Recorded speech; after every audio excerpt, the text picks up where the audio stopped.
नमस्कार, खबरों की खबर के इस कार्यक्रम में आपका स्वागत है। आज हम बात करेंगे होली पर कि होली क्यों मनाई जाती है। साथ ही आपको नकली होली और असली होली के बारे में भी बताएंगे। विष्णु पुराण में यह कथा वर्णित है कि हिरण्यकश्यप नाम का एक ब्राह्मण राजा था। उसके भाई हिरण्याक्ष को भगवान विष्णु के अवतार बराह ने मारा था। इसका बदला लेने के लिए हिरण्यकश्यप भगवान विष्णु को खत्म करना चाहता था। वह तपस्या करने के लिए चला गया। जिस समय वह तपस्या करने गया था उस समय उसकी पत्नी कयाधु गर्भवती थी। हिरण्यकश्यप के तपस्या करने जाते ही इंद्र जी कयाधु को उठा ले गए। उन्हें डर था कि उसके गर्भ में कोई दैत्य होगा और वह हिरण्यकश्यप की तरह बलशाली होगा। इसलिए उन्होंने सोचा कि इसके पैदा होने से पहले ही इसे मार दिया जाए। तभी इंद्र जी को नारद जी मिल जाते हैं। वहाँ नारद जी कयाधु को उपदेश देते हैं और भगवान विष्णु की कथाएं सुनाते हैं। उस समय कयाधु जी के गर्भ में प्रहलाद जी थे, जिन्होंने सारा ज्ञान सुन लिया था। वो नारद जी के आश्रम में ही पैदा हुए और प्रतिदिन ज्ञान सुनते रहे। करीब 6-7 वर्ष की आयु तक वे वहीं हरि कथा सुनते रहे, जिसके कारण उनके अंतर मन में भगवान की ही भक्ति चलती रहती थी। बाल अवस्था में ही यानी 6-7 साल की आयु में प्रहलाद की माता कयाधु के साथ अपने राजमहल में आए। जब हिरण्यकश्यप ने अपनी तपस्या पूरी कर ली थी और वह वापस अपने राजमहल में लौट आया था, हिरण्यकश्यप ने ब्रह्मा जी से ऐसे ऐसे वरदान मांगे कि जिससे वो अमर हो सके, और इसी भूल में वो अपने आप को भगवान समझने लगा और भगवान को दुश्मन समझने लगा। लेकिन प्रहलाद भगवान के परम भक्त थे। हिरण्यकश्यप के भय से सारी प्रजा उनको भगवान कहती थी, लेकिन भक्त प्रहलाद कहते, मेरे पिताजी भगवान नहीं हैं, भगवान तो कोई और है। जब ये बात हिरण्यकश्यप को पता चली तो प्रहलाद से वार्ता की। तब भी प्रहलाद ने यही कहा कि पिताजी आप भगवान नहीं हो, भगवान तो कोई और है। फिर उसने पूछा कि कहाँ है तेरा भगवान। तब प्रहलाद ने बोला कि भगवान तो सर्वव्यापक है, वो हर जगह है। ये बात सुनकर वो इतना क्रोधित हो गया कि उसने अपने प्रहलाद को मारने की ठान ली। एक पिता अपने ही पुत्र का दुश्मन बन गया और तरह तरह से उसे मारने की कोशिश की गई, परंतु भगवान प्रहलाद की रक्षा करते रहे। एक दिन हिरण्यकश्यप ने अपनी बहन होलिका को बुलाया।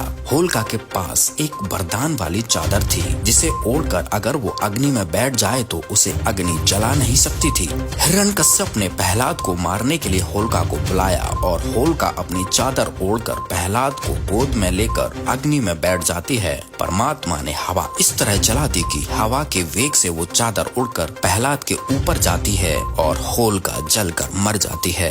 राक्षसी होलिका के जलकर मरने के बाद से होलिका दहन की प्रक्रिया हर वर्ष मनाई जाती है। तब से लोग लकड़ियां इकट्ठी करके होलिका दहन करते हैं। इसे धर्म की जीत के रूप में मनाया जाता है, ऐसा लोगों का मानना है। लेकिन इस तरह की क्रियाओं का पूजा के तौर पर करने का जिक्र अपने शास्त्रों में नहीं है। आप खुद सोचिए, भगवान ने भक्त की रक्षा की तो यह भक्ति और भगवान को याद करने का दिन होना चाहिए था, जो कि अब हुड़दंग में बदल गया है। होली के नाम पर धूल मिट्टी कीचड़ में सुअर की तरह सराबोर रहते हैं। रंग गुलाल पानी की अलग से बर्बादी, विभिन्न केमिकल युक्त बने रंगों के उपयोग से काफी लोगों को स्किन प्रॉब्लम से भी जूझना पड़ता है। शराब जुआ मांस भक्षण विशेष तौर पर होने लगा है। कहने का तात्पर्य है कि होली मनाना एक शास्त्र विरुद्ध क्रिया है। इसको शिक्षित लोगों को समझना होगा और इस नकली होली को त्याग कर असली होली मनानी होगी, जिससे हम और हमारा परिवार हर्ष और उल्लास से अपना जीवन बिता सकें। तो अब बात करते हैं असली होली की।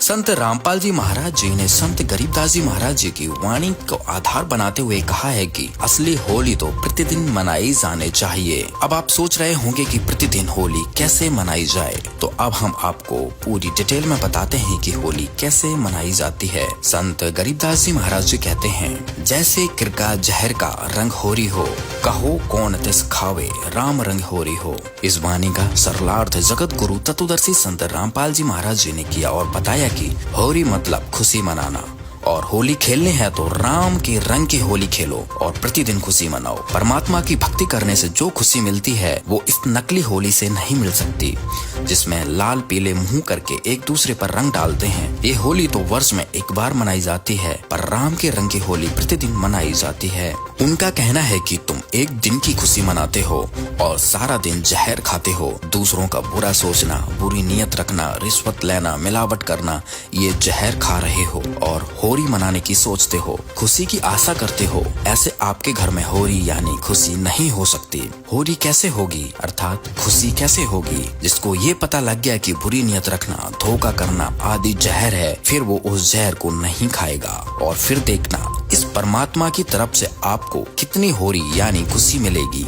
ये राम रंग होली होगी जो प्रतिदिन आपके घर में होती रहेगी। गरीबदास जी ने यही भी कहा है, जिसे संत रामपाल जी महाराज जी ने बताया है, सतनाम पालड़े रंग होरी हो, 14 लोग चढ़ावे राम रंग होरी हो, 3 लोग पासंग धरे रंग होरी हो, तो ना तुले तुलाए राम रंग होरी हो। गगन मंडल में गुमट है रंग होरी हो, जहाँ श्वेत ध्वजा फहरावे राम रंग होरी हो। गरीबदास जी महाराज जी ने कहा है कि हम तो राम रंग वाली होली खेलते हैं और प्रतिदिन खेलते हैं। असली होली मनाओ राम रंग की। संत रामपाल जी महाराज पूरे विश्व में खुशियां ला रहे हैं। उनकी शरण में आने से सभी पाप कर्म नष्ट हो जाते हैं। जीव भक्ति करके मोक्ष प्राप्त करता है, यहाँ भी सुख और परलोक में भी सुखी। तो इस तरह की होली मनाओ जिससे जीवन में सुखी सदा बनी रहे।